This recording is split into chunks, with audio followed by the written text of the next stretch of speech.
Hi, folks. So, let's talk about this. You've just been informed that you will be losing your hair because of medical reasons: chemotherapy, um, alopecia, lupus.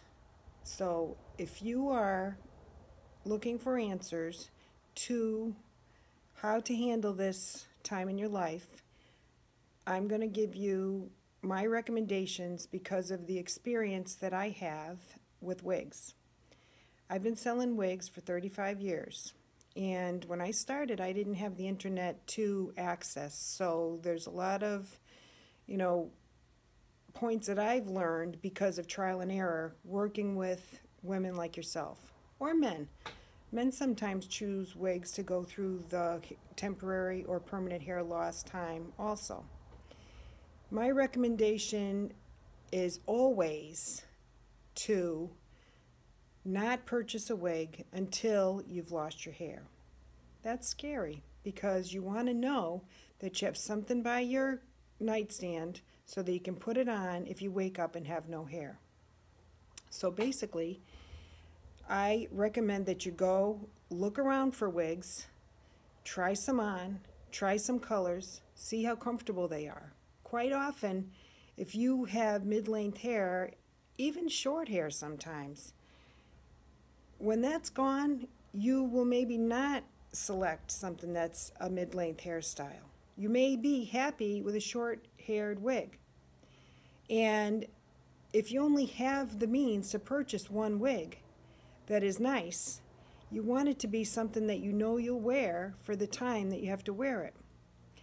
So I recommend going to help you select color, style, different manufacturers, whether or not human hair is going to suit you or synthetic. The synthetics have come such a long way. The whole cap designs have come such a long way. So for you to make an educated decision on this is what's important. Like, I do not take wigs back. So if you were to come in here and want a wig that is, fits you nice today, and you're putting a whole bunch of hair underneath it, that's probably not going to fit you when you don't have hair.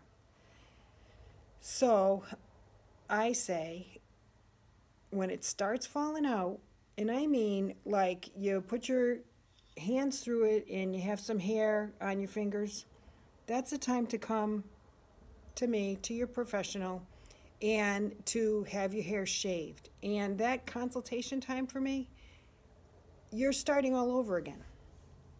And that's okay because I'll generally take out whatever wigs that I think are going to be something that, are good selections for you, for fit, for wear, for style. And then take your time deciding. Don't feel rushed into deciding. And definitely don't choose something that is a hair color that they have it on hand. If a hair color, darker, lighter works better on you, choose the hair color that works better on you. Don't just take what the shop has on hand. All my wigs are in boxes, so they have maybe been tried on a few times by other people. You're welcome to order your own. Quite often somebody doesn't take what I have in the box, and when I get the new one in, it's nothing like what I had in the box because maybe it was made 6 months later than the first, wig that they liked that I had. You can order stuff online, and if you have an average head shape, that's great.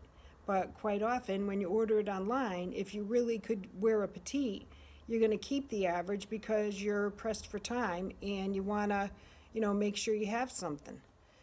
But in a business that you go to, like, I include the haircut on the wig, I include shaving your head, I include the opportunity to try hats and turbans and scarves on.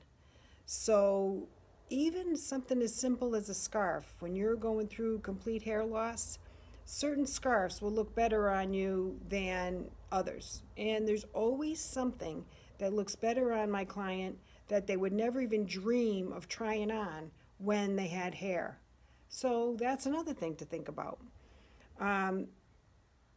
insurances don't always pay for everything that you get. They usually don't pay for turbans or accessories to the wig. And I don't submit the insurance because there are so many different insurance companies out there. And when merchandise comes in, an order, special order, whatever, I have to pay cash for it when it comes in. I generally don't send it back because the next person in here is going to love that wig. So I say this to every woman, that when it starts falling out, shave it, try wigs on. And I can't tell you how many times a woman has come in here with almost no hair left on her head, and she says, I'm ready to shave it. And I say, okay, this last week and a half, 10 days, was more of an emotional roller coaster than it would have been if you shaved it. And all the years I've ever done this service for women, and I sometimes seem kind of casual about it, even women with like long hair that have had that look for a long time, when I shave their head, they're like, that wasn't so bad. So yeah, it's not an easy thing to do, but I want to assure you that it's not going to be the worst part of what you have to do to get through this. And one of the sayings that I always, go back to is that when you do shave your head, you're controlling the cancer and it's not controlling you. So I have shaved my head before, not because of medical reasons, but to support my receptionist at the salon. And I was really surprised how liberating it was to have no hair. And just as a quick example, I want to show you that I have a little wig here that is a little synthetic wig. It's nothing fancy, but even though I have a whole store full of human hair wigs, synthetic wigs, long, short, what I ended up wearing when I had no hair was this little short wig.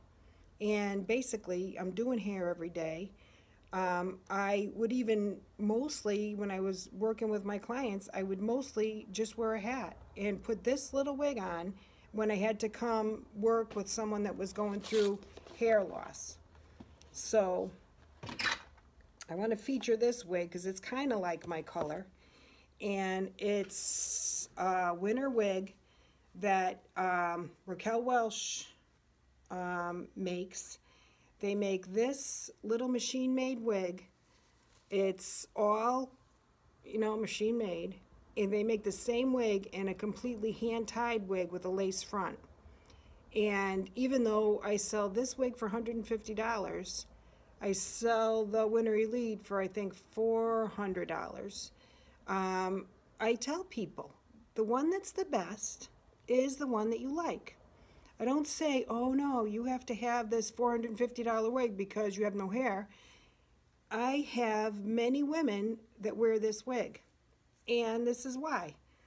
I'll show you how easy it is to be able to get through this and walk out the door and look nice, I think, and comfortable. It's about being comfortable too. I mean, this is out of the box. I didn't even try this on before, trying to show it to you. But, sometimes when I'm working with someone, I feel like they might think I'm making an excuse to not want to, hurry up and sell them a wig. But you have to know that you're going to be okay getting through this. And I hope it gives you some peace, while you're making these decisions, because it's probably 1 o'clock in the morning and you can't sleep because you're worried about your hair. And if you are able to come to my salon in Plainville, Connecticut, you'll see that down there, I'll be happy to help you. And I want you to be, I want my client to leave my wig salon looking like they left the salon because they had a haircut.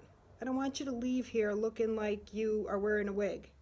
And I will educate you how to put it on and how to maintain it looking nice. And, you know, thankfully, a good amount of my clientele are cancer survivors.